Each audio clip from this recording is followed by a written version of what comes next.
Hey, it's Mike, and today I want to talk about how to approach investing. And I want to think of how I invest and try to put it in a metaphor that makes it easy to understand. And I thought the great metaphor for investing is kind of like driving a car. So it may sound a little weird at first, but I think it's going to be really easy to understand as I go through it. So I want to imagine for a moment that you're going to get into a car and you're going to drive. Now, probably about 95% of the time when you get into your car and drive, you're not just driving around town, you're going to drive towards a destination. So when you get into a car, you're focused on the destination when you're driving, like driving to work, driving to the store, maybe going on a road trip. And that's kind of like long-term trading. You're getting into the car and you're driving, and all the actions that you're doing in the car is focused on going to the destination. That's kind of like long-term trading. However, during your drive, you're going to stop at red lights. You're probably going to accelerate. You're going to pass other vehicles. You're going to swerve out of the way to avoid crashes. That's kind of like short-term trading. It's basically you're finding opportunities and taking those opportunities, and it's going to allow you to get to your destination faster. And then finally, while you're driving, you're going to scan the road ahead. You're going to see where you can take a turn, where you could get onto an on-ramp, get into an off-ramp. You're seeing things on the road that are your possibilities, and that's like intermediate trading. So the reason why I wanted you to use this information is that you don't want to make short-term trading the basis for your portfolio. That's like driving around town, wasting gas, not knowing your destination, and you're more likely to crash because you're really not focused on where your destination is going to be. You're just driving aimlessly around town. So what I do is I always start with long-term trading. I look at what stocks or what industries I think are going to be the best performers over the next 10 years, and that's where 80% of my holdings are.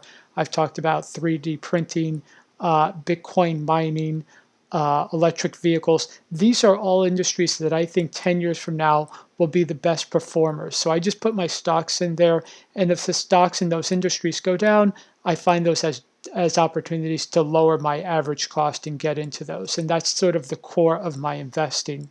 Now, I do keep some cash on hand because I find opportunities. It's like driving, it's like avoiding accidents or being able to accelerate around other traffic to get to my destination a little quicker.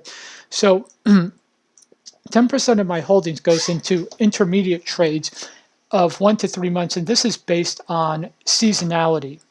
And I've talked about seasonality before. So, for instance, we're in a seasonally strong time for energy, which runs from February, March, April, and May.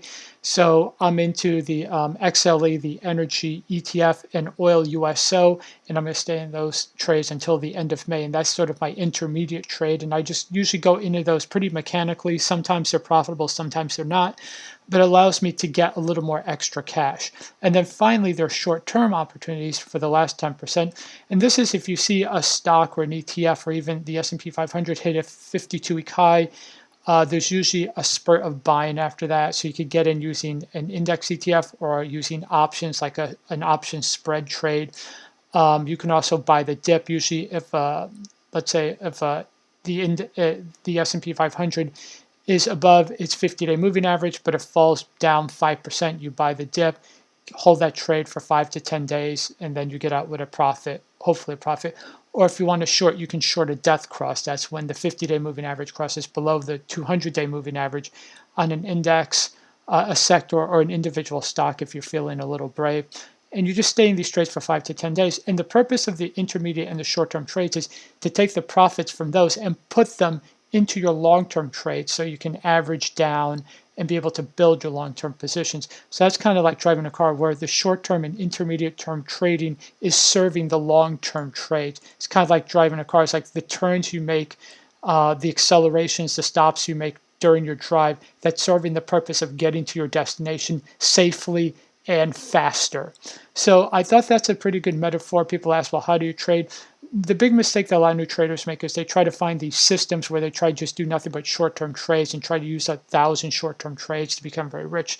The problem is it's very hard to scale those. If you build up a portfolio of $1 million, it's very hard to do $1 million worth of short-term trades. You're not going to have the liquidity to get in and out of those trades, and the slippage from the spreads of trading those can just cause you to lose money, and you have to be really good.